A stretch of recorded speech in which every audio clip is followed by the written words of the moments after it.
আসসালামু আলাইকুম। আজকের ভিডিওটা হচ্ছে যারা নতুন প্রিপারেশন শুরু করতেছেন তাদের জন্যই। অর্থাৎ একদম ফ্রেশারদের জন্যই হচ্ছে ভিডিওটা।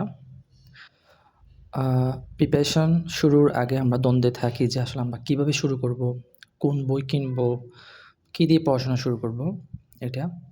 এটা কিন্তু ফার্স্ট যে কাজটা করতে হবে সেটা হচ্ছে গিয়ে একটা কোয়েশ্চেন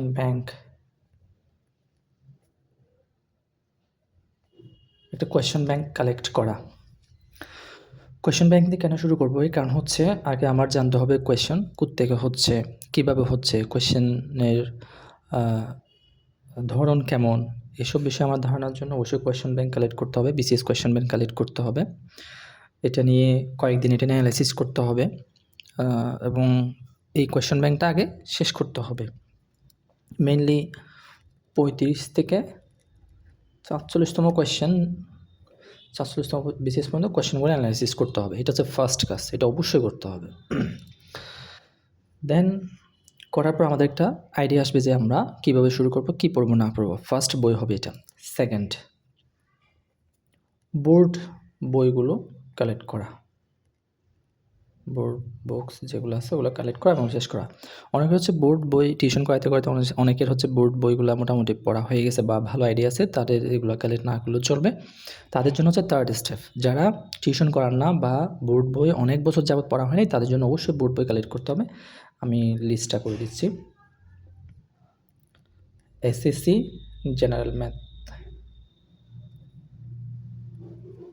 এটা কেন আমি প্রত্যেকটা বই কেন গুরুত্বপূর্ণ সেটা সহ আমি আলোচনা করে যাচ্ছি। এই ভিডিওটা খুব বেশি ইম্পর্টেন্ট ফ্রেশারদের জন্য।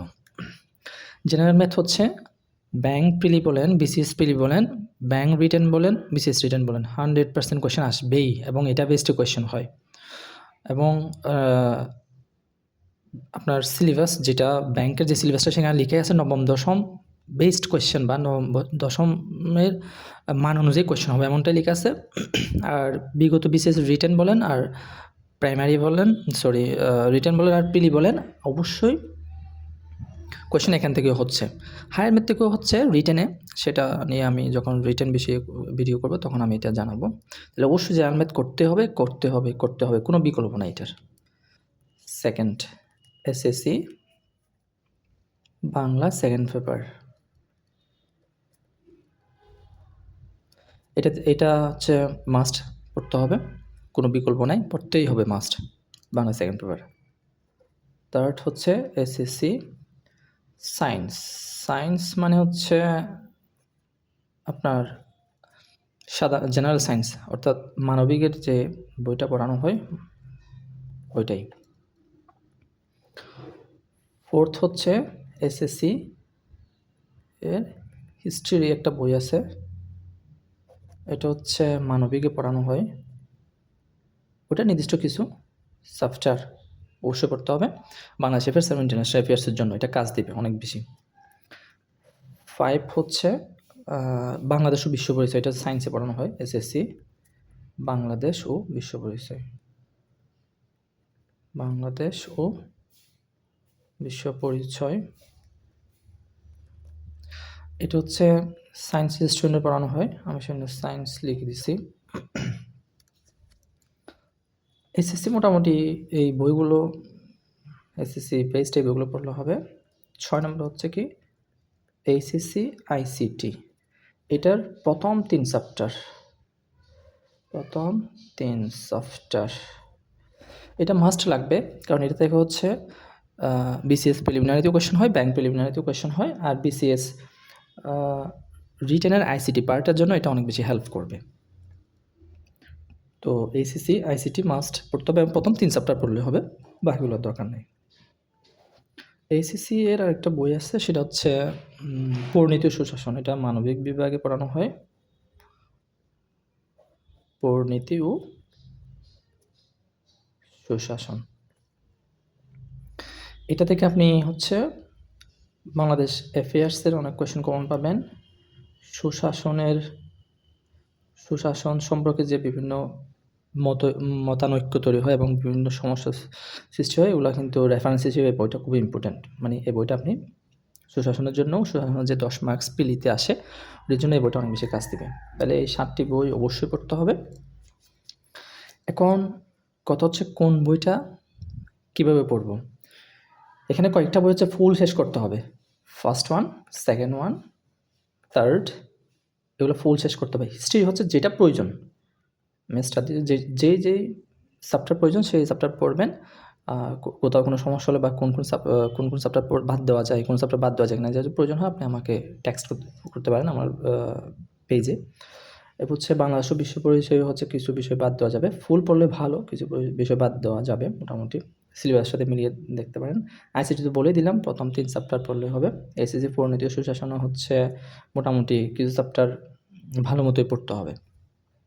এই গেল, এটা হচ্ছে আমাদের সেকেন্ড স্টেপের টোটাল বুক সিলেকশন।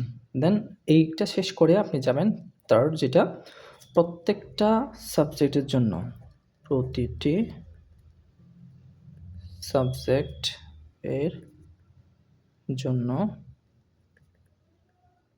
আলাদা করে